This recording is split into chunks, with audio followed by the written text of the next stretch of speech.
Aturan diperketat jelang Ramadan. Surat edaran Yakut dianggap diskriminatif.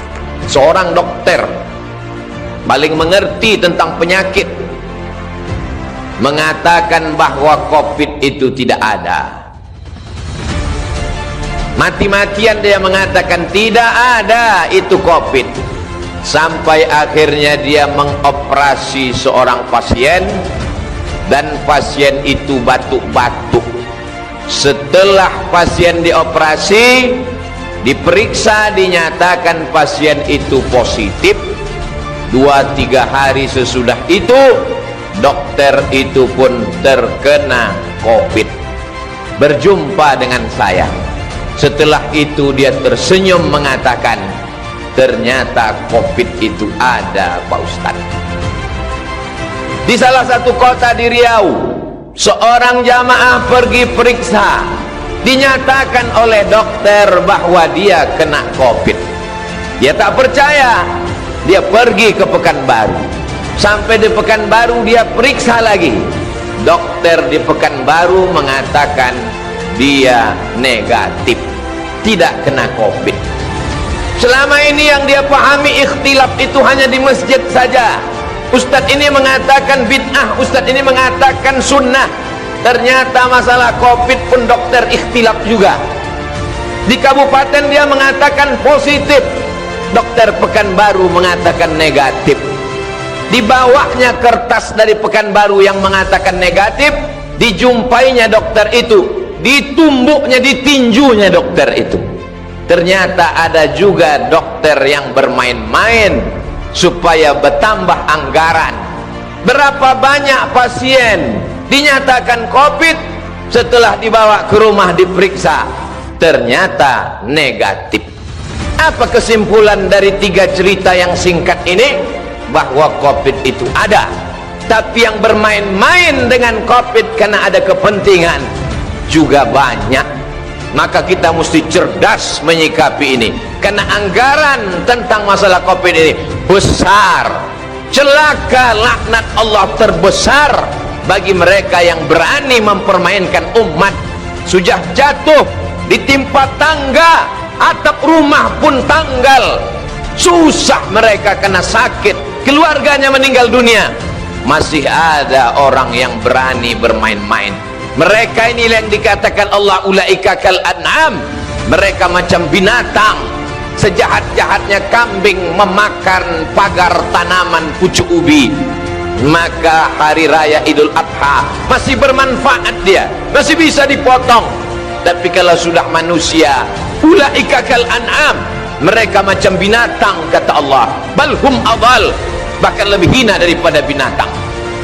Jamaah yang sudah mulai muak dan bosan memakai masker ini bertanya, kapanlah kita agaknya berhenti pakai masker, bertutup-tutup mulut sampai sesak nafas ini, Pak Ustadz? Ustadz tak dapat menjawab. Dokter menjawab, insya Allah selesai vaksinasi nanti, maka kita sudah sehat semua, bisa pergi umroh lagi, bisa pergi sholat jamaah bertablik akbar mendengarkan pengajian ustadz, bisa bersilaturahim kongko-kongko, duduk-duduk minum kopi macam dulu. Yang penting mau disuntik, insya Allah selesai. Tiba-tiba keluar headline, judul berita besar, sudah 2 kali vaksin tetap positif COVID. 15 Maret 2021, jpnn.com. Apa maknanya? Ternyata disuntik dia pagi, petang dia kena. Apa sebabnya? Karena virus COVID bermutasi. Dia berkembang biak, dia terus berkembang, dia tidak berhenti.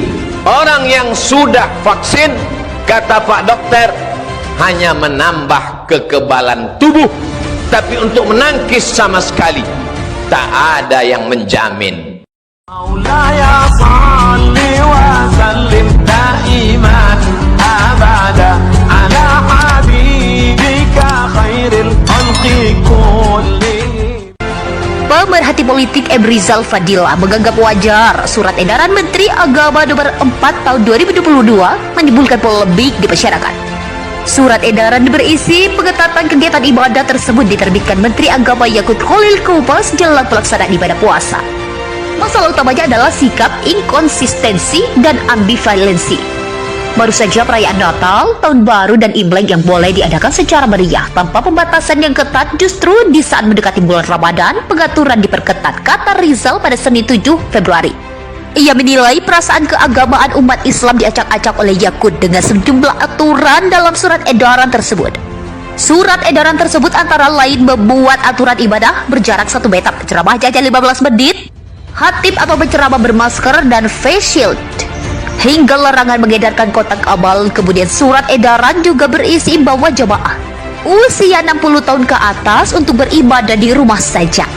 Masjid dianggap sebagai tempat horor penyebar penyakit, dan perenggut Jawa mendekat kepada Tuhan harus berjarak dengan menjauhkan kotak amal. Berbeda dengan pasar, mal, dan tempat wisata, masjid adalah tempat paling menakutkan di mana ibadah seperti jalan dianggap sebagai jalan menuju penularan dan malapetaka, ujar Rizal. Pemerhati politik M. Rizal Fadila menganggap wajar surat edaran Menteri Agama nomor 4 tahun 2022 menimbulkan polemik di masyarakat. Surat edaran berisi pengetatan kegiatan ibadah tersebut diterbitkan Menteri Agama Yakut Khalil Komas jelang pelaksanaan ibadah puasa. Masalah utamanya adalah sikap inkonsistensi dan ambivalensi. Baru saja perayaan Natal, Tahun Baru, dan Imlek yang boleh diadakan secara meriah tanpa pembatasan yang ketat, justru di saat mendekati bulan Ramadan, pengaturan diperketat, kata Rizal pada Senin 7 Februari. Ia menilai perasaan keagamaan umat Islam diacak-acak oleh Yakut dengan sejumlah aturan dalam surat edaran tersebut. Surat edaran tersebut antara lain membuat aturan ibadah berjarak 1 meter, ceramah jajan 15 menit, khatib atau penceramah bermasker dan face shield, hingga larangan mengedarkan kotak amal. Kemudian surat edaran juga berisi imbauan jamaah usia 60 tahun ke atas untuk beribadah di rumah saja. Masjid dianggap sebagai tempat horor penyebar penyakit, dan perenggut Jawa mendekat kepada Tuhan harus berjarak dengan menjauhkan kotak amal. Berbeda dengan pasar, mal, dan tempat wisata, masjid adalah tempat paling menakutkan di mana ibadah seperti jalan dianggap sebagai jalan menuju penularan dan malapetaka, ujar Rizal. Pemerhati politik M. Rizal Fadila menganggap wajar surat edaran Menteri Agama nomor 4 tahun 2022 menimbulkan polemik di masyarakat. Surat edaran berisi pengetatan kegiatan ibadah tersebut diterbitkan Menteri Agama Yakut Khalil Komas jelang pelaksanaan ibadah puasa. Masalah utamanya adalah sikap